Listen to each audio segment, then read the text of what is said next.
Hello বন্ধুরা, smart classroom চ্যানেলে সকল ভিউয়ার্সকে জানাই সুস্বাগত। আজকের ভিডিওতে নিয়ে এসেছি আরেকটি নতুন পর্ব।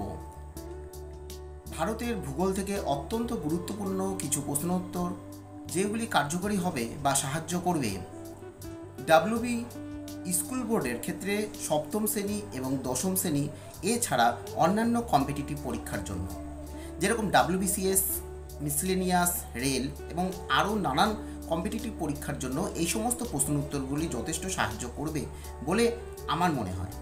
এছাড়া স্কুল এক্সামের জন্য এই প্রশ্নগুলি যথেষ্ট সাহায্য করবে।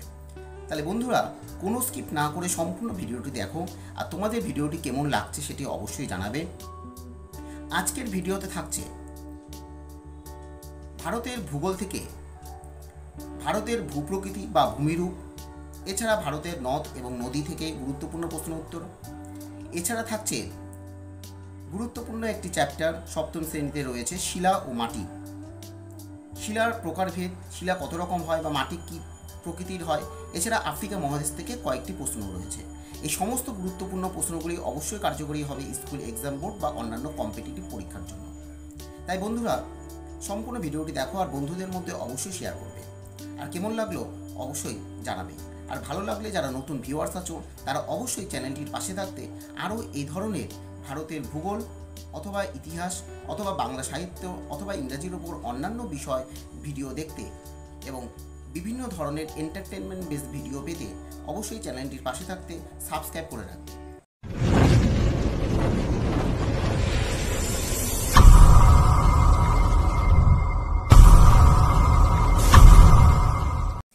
আজকের প্র্যাকটিস সেটের 1 নম্বর কোশ্চেন, শিলা বলতে কী বোঝো?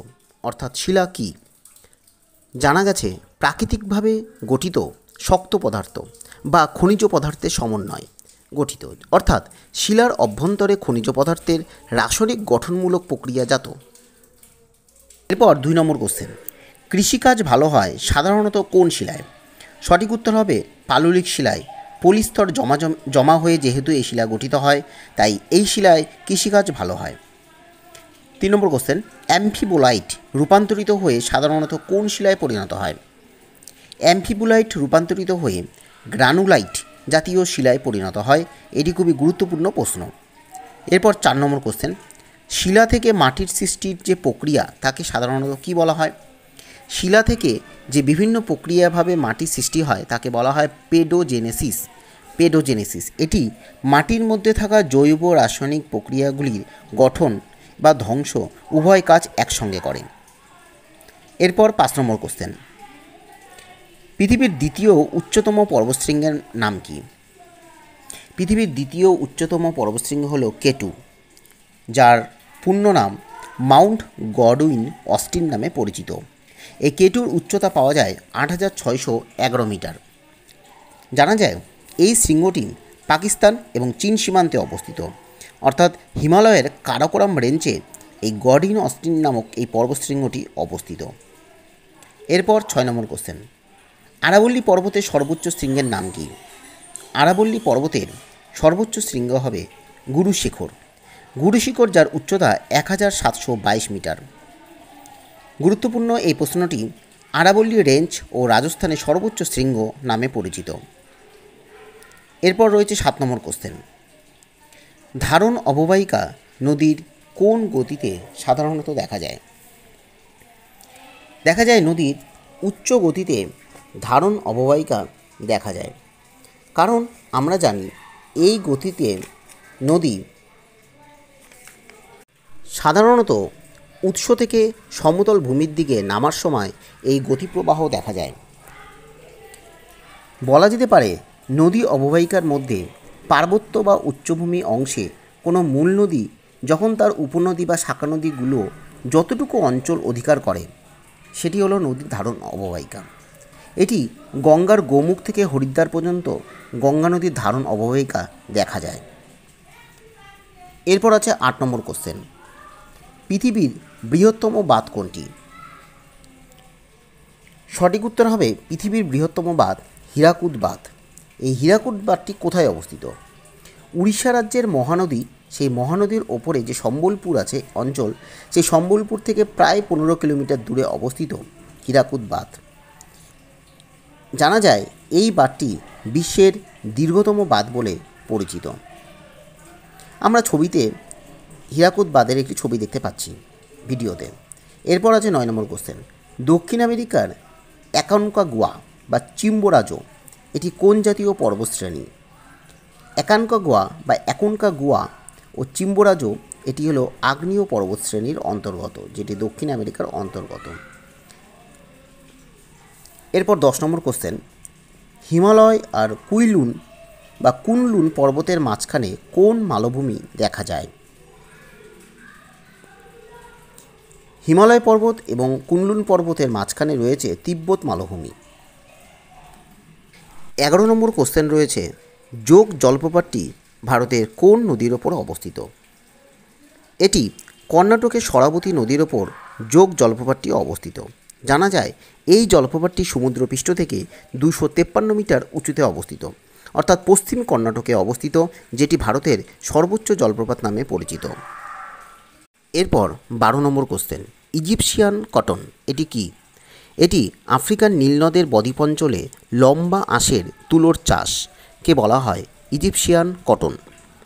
এর পরবর্তী কোশ্চেন 13 নম্বর। কোন প্রণালীর দ্বারা আফ্রিকা থেকে ইউরোপ মহাদেশকে পৃথক করা হয়েছে? কোন প্রণালী? সঠিক উত্তর হবে জিব্রাল্টার প্রণালী। জিব্রাল্টার প্রণালীর দ্বারা আফ্রিকা মহাদেশকে ইউরোপ মহাদেশ থেকে পৃথক করা হয়েছে।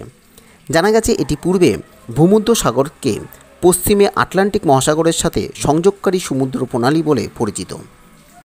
এরপর 14 নম্বর কোশ্চেন। গন্ডোয়ানা শিলাবিন্যাস কোন খনিজের জন্য বিখ্যাত? গন্ডোয়ানা শিলাবিন্যাস কয়লা, এই কয়লা খনিজের জন্য বিখ্যাত। 15 নম্বর কোশ্চেন। 3টি শিলা দেওয়া হয়েছে। জিনেস শিলা দেওয়া আছে পাললিক শিলা, কোয়ার্জাইট ও সিস্ট শিলা এটি দেওয়া আছে রূপান্তরিত শিলা। এই শিলার মধ্যে কোনটি সঠিক রয়েছে? আমরা দেখতে পাচ্ছি জিনেস পাললিক শিলা নয়, এখানে জিনেস, কোয়ার্জাইট এবং সিস্ট এই 3টি হলো রূপান্তরিত শিলার অন্তর্গত।